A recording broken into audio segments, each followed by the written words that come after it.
Oke, teman-teman, kita lanjut pembahasan selanjutnya, yaitu tentang tujuan desain organisasi. Pasti teman-teman pasti berpikir, untuk apa sih kita mempelajari desain organisasi?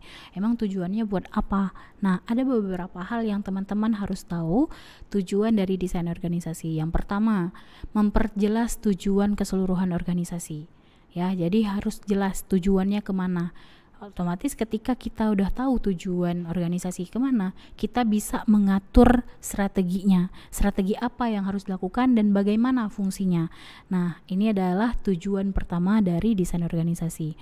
Kedua, dengan adanya desain organisasi, kita dapat menentukan bagaimana pekerjaan yang harus diatur dalam mencapai tujuan tersebut, termasuk apakah harus menggunakan teknologi ataupun harus proses kerja yang lainnya. Jadi itu juga akan menjadi tolak ukur ya teman-teman ya, bagaimana kita mengatur mencapai tujuan dari organisasi. Kemudian desain organisasi itu juga menyediakan integrasi kegiatan dalam pencapaian usaha kooperatif dan kerja tim. Otomatis ketika kita bekerja, kita tidak hanya bekerja sendirian, pasti nanti kita akan diterapkan ataupun ditempatkan dalam tim, dimana dengan adanya desain organisasi kita mampu mengetahui dan mencapai usaha kooperatif dan kerja tim. Kemudian tujuan desain organisasi selanjutnya yaitu membangun fleksibilitas dalam sistem sehingga pengaturan organisasi dapat beradaptasi. Jadi fleksibel, nggak kaku. Kenapa nggak fleksibel? Misalnya teman-teman, kan selama pandemi itu pasti banyak hal baru yang kita belum pernah jumpai di masa sebelumnya, sehingga apa? Itu kita dituntut untuk bisa beradaptasi. Nah, kalau seandainya kita tidak fleksibel, otomatis kita hanya menjalankan seperti sebelum-sebelumnya, tetapi tidak bisa berlaku di masa pandemi. Karena apa? Itu itu kayak force major, di mana pasti ada bencana yang kita juga harus bisa beradaptasi dengan hal tersebut. Dan dengan adanya pandemi itu, kita harus bisa membangun fleksibilitas dalam sistem untuk mencapai tujuan organisasi. Kemudian membangun fleksibilitas dalam sistem sehingga pengaturan organisasi dapat beradaptasi. Ini sama ya, seperti yang di atas, dalam menghadapi situasi dan tantangan baru. Kemudian menerapkan peran dan fungsi masing-masing unit organisasi sehingga semua pihak mengetahui bagaimana perannya dan mencapai tujuan keseluruhan. Jadi dalam kita berorganisasi, otomatis kita pasti memiliki divisi-divisi.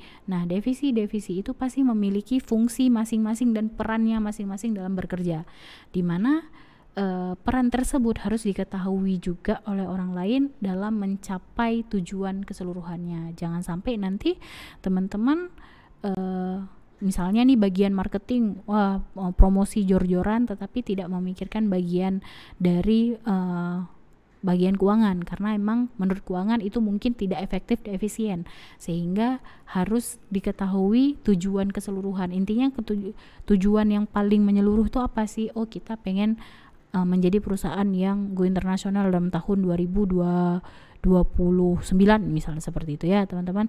Jadi ada tujuannya dan itu harus semua pihak mengetahui bagaimana cara dan perannya dalam mencapai tujuan tersebut.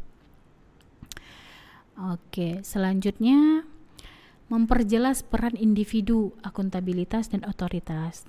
Jadi dalam desain organisasi itu jelas peran si A apa, peran si B apa, dan lain sebagainya, sampai otoritasnya juga jelas.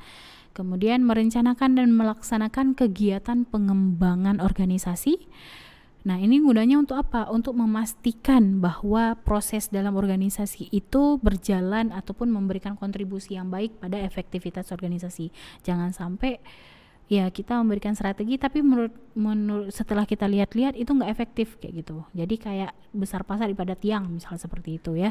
Jadi kadang-kadang itu juga akan mempengaruhi organisasi dalam mencapai tujuan, sehingga dengan adanya desain organisasi itu mampu merencanakan dan melaksanakan kegiatan pengembangan organisasi.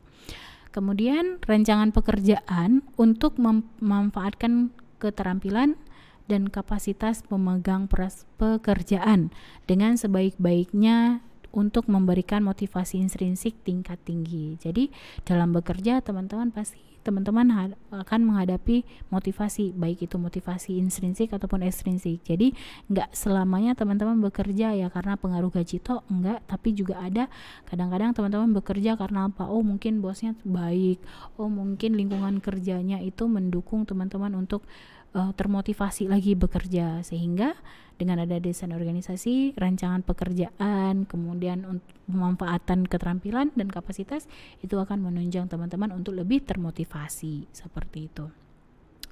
Kemudian mempertimbangkan kebutuhan dan aspirasi individu. Jadi ingat walaupun dalam organisasi itu pasti memiliki jabatan yang paling rendah, tetapi tetap harus mempertimbangkan kebutuhan dan aspirasi. Kali aja gara-gara hal kecil itu, ketika kita mengevaluasi, oh ternyata emang harus ada yang diubah dari hal kecil tersebut, itu akan memberikan dampak yang luar biasa untuk hal yang besar. Jadi semua aspirasi individu itu harus dipertimbangkan.